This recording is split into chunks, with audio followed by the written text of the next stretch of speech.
नमस्कार प्रिय दर्शकों, आपका पुनः स्वागत है हमारे YouTube channel dreamland stories Hindi में। प्रिय दर्शकों, आज फिर एक नया वीडियो नई जानकारी लेकर हाजिर हुए हैं। आज की जो कहानी है बेहद ही प्रेरणादायक और सीख देने वाली कहानी है। बहुत ही ज्ञानवर्धक कहानी है, इसे जरूर पूरा सुने। कहानी शुरू करने से पहले जो लोग हमसे नए जुड़े हैं वो हमारे चैनल को सब्सक्राइब करें और बेल आइकन को ऑन करना ना भूलें, ताकि हर आने वाले वीडियो का नोटिफिकेशन आपको सबसे पहले मिले और आप उसका लाभ उठा सकें। शुरू करते हैं प्रिय दर्शकों आज की ये प्यारी सी कहानी, प्यारा सा वीडियो। प्रिय दर्शकों, इस कहानी की शुरुआत होती है एक गांव में रहने वाले गरीब सेठ से। जी हाँ, गरीब सेठ। आप सोच रहे होंगे कि सेठ और वो भी गरीब, यह दोनों विरोधाभासी शब्द एक साथ कैसे है। यह सब भाग्य का खेल है प्रिय दर्शकों। हर इंसान के जीवन में कभी उतार तो कभी चढ़ाव आते रहते हैं। उसी तरह दयाराम सेठ किसी जमाने में बहुत अमीर हुआ करता था, और जब वह अमीर था तो वह खूब दान धर्म और पुण्य भी किया करता था। लेकिन समय का खेल देखिए, समय ऐसा पलटा कि वह धीरे धीरे अपना धन खोता गया और आखिरकार आज इस हालत में पहुंच गया कि लोग उसे गरीब सेठ के नाम से जानने लगे। लेकिन वह कहते हैं ना कि अच्छे कर्मों का फल देर सवेर ही सही मिलता जरूर है। ऐसा ही कुछ इस गरीब सेठ के साथ भी होने वाला था। जिस गांव में यह सेठ रहता था वहां पर एक बार राजा के लोगों ने ऐलान किया कि जिसने भी अच्छे काम किए हैं वह अपने अच्छे काम गिनवा कर राजा से उसके बदले में इनाम लेकर जाए। इस ऐलान को सेठ की पत्नी ने सुन लिया। सेठ की पत्नी बहुत खुश हो गई, क्योंकि वह जानती थी कि अपने अच्छे दिनों में सेठ ने अनगिनत पुण्य के काम किए हैं। यह बात जब पत्नी ने सेठ को बताई तो सेठ भी खुश हो गया और बोला, अगर ऐसा है तो फिर हमें बहुत बड़ा इनाम मिलना चाहिए, क्योंकि हमारे अच्छे कर्मों की सूची बहुत बड़ी है। अगले दिन सेठ सुबह सुबह 4 रोटियां बांधकर राजा की महल की तरफ चल पड़ा। सेठ के घर से राजा की महल काफी दूर था। सफर लंबा था। आधे रास्ते में पहुंचने के बाद सेठ काफी थक गया। सेठ एक पेड़ की छांव के नीचे बैठकर आराम करने लगा और वहीं पर अपने साथ लाई रोटियां खाने की सोचने लगा। सेठ खाने की सोच ही रहा था कि तभी वहां पर उसके सामने एक गाय और उसके 2 बछड़े आए। सेठ के हाथों में रोटियां देखकर गाय और उसके बछड़े उसके सामने ही आकर खड़े हो गए, और उनके हाव भाव से सेठ ने समझ लिया कि वह भूखी है और सेठ से खाना मांग रही है। अपने अच्छे दिनों में सेठ के पास काफी गायें थीं, इसलिए गायों का व्यवहार सेठ अच्छे से जानता था।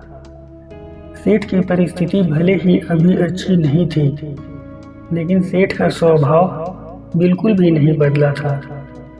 वह पहले से ही परोपकारी था, इसलिए उसको गाय पर दया आ गई और उसने अपने साथ बांधकर लाई रोटियों में से 2 रोटियां गाय को खिला दी। कुछ ही क्षण में 2 रोटियां खाने के बाद गाय फिर से सेठ की तरफ देखने लगी, तो सेठ के मन में विचार आया कि यह गाय ज्यादा भूखी लगती है। बेचारी को 2 बच्चों को दूध भी पिलाना होता है, इन 2 रोटियों से उसका क्या होगा। प्रिय दर्शकों, सेठ के पास बची बाकी की 2 रोटियां भी गाय को खिला दी और पास वाले तालाब से सिर्फ पानी पीकर सेठ अपने सफर में आगे बढ़ गया। राजा के दरबार में जब सेठ पहुंचा तो राजा ने पूरे दरबार के सामने सेठ से उसका नाम पूछा और अपने अच्छे कर्मों के बारे में बताने के लिए कहा। सेठ ने राजा को प्रणाम किया और अपने कामों के बारे में बताना शुरू किया। सेठ ने कहा, महाराज, मैंने कई भूखों को खाना खिलाया है, कई मंदिरों में दान किया है, कई निराश्रित लोगों को आश्रय दिया है, कई तीर्थ स्थानों की यात्रा भी की है, सैकड़ों साधु संतों की सेवा की है। और ऐसे ही दर्जनों काम बताने के बाद सेठ बोला, महाराज, यह है मेरे कई सारे अच्छे कर्मों में से कुछ अच्छे कर्म। इनके बदले में आप जो भी इनाम देना चाहते हैं दे दीजिए। प्रिय दर्शकों, थोड़ी देर सोचने के बाद राजा बोला, अगर तुम्हारे कुछ और अच्छे कर्म हैं तो वह बताओ, क्योंकि अब तक तुमने जो मुझे बताए हैं उन्हें मैं अच्छे कर्म की श्रेणी में नहीं गिनता। सेठ को राजा की बात सुनकर बड़ा आश्चर्य हुआ। सेठ ने राजा को हाथ जोड़कर कहा, अगर आपको मेरे बताए यह कर्म अच्छे कर्म नहीं लगते या पुण्य कर्म नहीं लगते तो मेरा बाकी के कर्मों का उल्लेख करना व्यर्थ होगा। आप मुझे इजाजत दीजिए, मैं वापस जाता हूँ। सेठ दरबार छोड़कर जाने लगा। तब राजा के दरबारियों में से एक ने राजा के पास जाकर कुछ कहा, जिसे सुनने के बाद राजा ने सेठ को वापस दरबार में बुलाया। राजा बोला, तुमने अपने आज किए अच्छे काम के बारे में तो बताया ही नहीं। सेठ बोला, महाराज, आज मैंने अच्छा काम किया ही नहीं, फिर मैं आपको क्या बताऊं। राजा ने उसी दरबारी को खड़े होकर सारी घटना बताने के लिए कहा जिसने राजा को उसके बारे में बताया था। प्रिय दर्शकों, दरबारी खड़ा हुआ और बोला, महाराज, जैसे कि मैंने आपको बताया, मैं उसी गांव में रहता हूँ जहाँ पर यह सेठ आराम करने बैठा था, और मैंने वहाँ देखा कि कैसे इन्होंने अपना सारा खाना पास आई गाय को खिला दिया और खुद बिना खाए सिर्फ पानी पीकर भूखे रहे।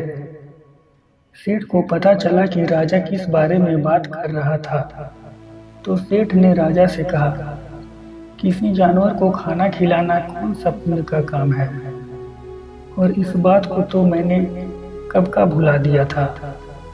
राजा ने सेठ से कहा, मेरे महान गुरु जी के बताए अनुसार मैं भी उन्हीं कामों को पुण्य कर्म मानता हूँ जिन्हें करते समय सच में निस्वार्थ भाव से किया जाए, उसी के लिए किया जाए जिसको उसकी जरूरत हो, और सबसे बड़ी बात, उस काम को करने के बाद भुला दिया जाए। यही कारण है कि आज तुमने जो काम किया वह तुम्हारे किए गए आज तक के सभी कामों में सबसे उत्तम और सर्वश्रेष्ठ था, जिसके लिए तुम सच में इनाम के हकदार हो। राजा ने सेठ को बहुत बड़ा इनाम दिया, जिसे पाकर सेठ की आर्थिक परिस्थिति फिर से पहले जैसी हो गई, और सेठ और सेठानी ने अपना पूरा जीवन निस्वार्थ भाव से अच्छे कर्म करने में लगा दिया। दोस्तों, कहते हैं कि दान, धर्म और अच्छे कर्म एक हाथ से करो तो दूसरे हाथ को पता नहीं चलना चाहिए, लेकिन आजकल होता कुछ विपरीत ही है। आजकल लोग सिर्फ दिखावे के लिए दूसरे लोगों की मदद करते हैं, अस्पतालों में दान करते हैं तो दीवारों पर अपना नाम लिखवाते हैं, गरीबों को खाना देते हैं तो उनके साथ सेल्फी खिंचवाते हैं।